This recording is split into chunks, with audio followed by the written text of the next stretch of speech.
আজকে আমি তোমাদেরকে এমন একটা মজার জিনিস শেখাবো, আমি বিশ্বাস করি এই জিনিসটা তোমাকে আগে কখনো কেউই শেখায় নাই এবং কোনো বইপত্রেও তুমি এটা পাবা না। বাট এই জিনিসটা অ্যাডমিশনের জন্য গুরুত্বপূর্ণ। তোমরা যারা ঢাকা বিশ্ববিদ্যালয়ে পরীক্ষা দিবা, দেখো ঢাকা বিশ্ববিদ্যালয়ে খুব কঠিন প্রশ্ন করে না, তোমার জানাশোনার আশপাশ থেকে প্রশ্ন করে। সো তুমি যেই জিনিসটা জানবা ওই জিনিসটা খুব ভালো করে জানতে হবে, ঠিক আছে? সো আমি একটা মজার জিনিস তোমাদেরকে আজকে শেখাবো। সো দেখো, এখানে দুইটা বাক্য রয়েছে, আই ওয়ার্ক হার্ড এভরিডে আর I work hard everyday.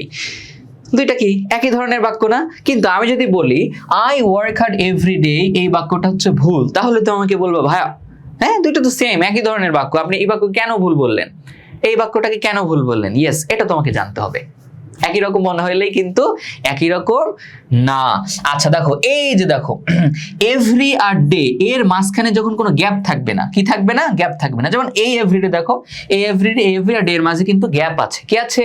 Gap আছে। কিন্তু যখন এভরি আর ডে এর মাঝে কোনো গ্যাপ থাকবে না, তখন সেটা হচ্ছে অ্যাডজেক্টিভ। তখন সেটাকে, তখন সেটা হচ্ছে অ্যাডজেক্টিভ। আর অ্যাডজেক্টিভ সবসময় নাউনের পূর্বে ব্যবহৃত হয়। তাহলে এই যে এভরিডে, এভরিডে এটা হচ্ছে নাউনের পূর্বে ইউজ করতে হবে। যেমন আমি যে এক্সাম্পল দিই, আমি বললাম যে হ্যাভিং হেলদি ফুড, হ্যাঁ মানে স্বাস্থ্যসম্মত খাবার খাওয়া, is essential for everyday life. Everyday life, দেখো এভরিডে লাইফ, এই যে লাইফ বললাম এখানে, তার মানে কি হলো? লাইফ হচ্ছে নাউন, এই দেখো এভরিডে হচ্ছে আমার এখানে অ্যাডজেক্টিভ। এভরিডে লাইফ, প্রতিদিনের জীবনের জন্য। আবার বললাম এভরিডে ওয়ার্ক, ওয়ার্ক হচ্ছে কি? ওয়ার্ক হচ্ছে কি? আনকাউন্টেবল নাউন, মানে নাউন তো আর কি। এরপরে আমি কি ইউজ করেছি? এভরিডে ইউজ করেছি, বাট লিখতে হবে কিন্তু এভাবে, বুঝতে পেরেছো? তারপর বললাম these are my everyday shoes, এগুলো হচ্ছে আমার প্রতিদিনের হচ্ছে জুতা, মানে আমি প্রতিদিন এগুলো পরি। সো everyday shoes, হ্যাঁ এখানে কিন্তু shoes একটা নাউন, এর আগে everyday, এই যে everyday এটা ইউজ করতে হবে, কোনো গ্যাপ থাকবে না যেটাতে। আচ্ছা এবার দেখো, যখন every আর day এর মাঝখানে, every আর day এর মাঝখানে যখন হচ্ছে গ্যাপ থাকবে, তখন সেটা হচ্ছে অ্যাডভার্ব। তখন সেটাকে, তখন সেটা হচ্ছে আমাদের অ্যাডভার্ব। এবং অ্যাডভার্ব কোথায় ইউজ করতে হবে? অ্যাডভার্ব ইউজ করতে হবে ভার্বের পরে, কারণ অ্যাডভার্ব জিনিসটা হচ্ছে ভার্বকে মডিফাই করে। নরমালি ভার্ব না, অ্যাডভার্ব পৃথিবীর সবকিছুকে মডিফাই করতে পারে নাউন আর প্রোনাউন বাদে, ঠিক আছে? যাই হোক, ওইদিকে তোমাদেরকে আমি যাচ্ছি না, অ্যাডভার্ব যখন পড়াবো তখন।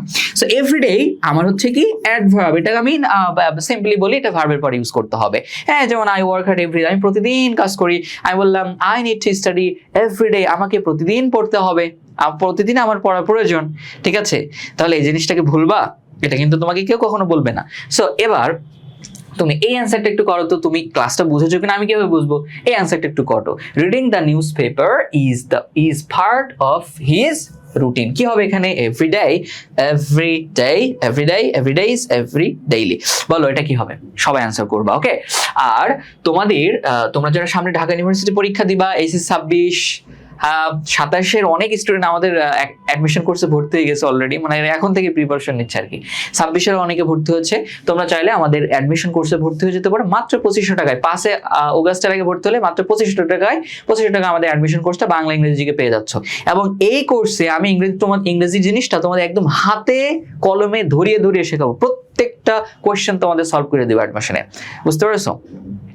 অফলাইনে যেটা হয়, টিচার হচ্ছে 2 ঘন্টার একটা ক্লাস নিয়ে চলে যায়, এক ক্লাসে 1 লেকচার শিট শেষ, এরপরে সব কোশ্চেন কিন্তু ধরে ধরে সলভ করে না। বাট আমি তোমাদের করব, কারণ কোশ্চেন সলভ করাটা মানে বেশি ইম্পর্টেন্ট, হ্যাঁ। এবং সবগুলো টপিক খুব সহজভাবে শিখিয়ে দেবো, এমন একটা কনফিডেন্স তোমার ভিতরে গ্রো হবে যে তুমি মানে খুব কনফিডেন্টলি ঢাকা ইউনিভার্সিটি, অন্য ইউনিভার্সিটি, ঢাকা ইউনিভার্সিটি সহ অন্য ইউনিভার্সিটিগুলোতে পরীক্ষা দিবা এবং টপ করবে ইনশাল্লাহ, ওকে? সো আমাদের কোর্সে ভর্তি হয়ে যেতে পারো সবাই, কিন্তু ঢাকা বিশ্ববিদ্যালয়ের বড় ভাইয়া আপুরা, আপু না এখানে সব ভাইয়া। সো সবাই ভালো থেকো, হ্যাঁ সুস্থ থেকো, ক্লাসে ইনশাল্লাহ দেখা হবে। আল্লাহ হাফেজ, টেক কেয়ার, বাই বাই, আসসালামু আলাইকুম।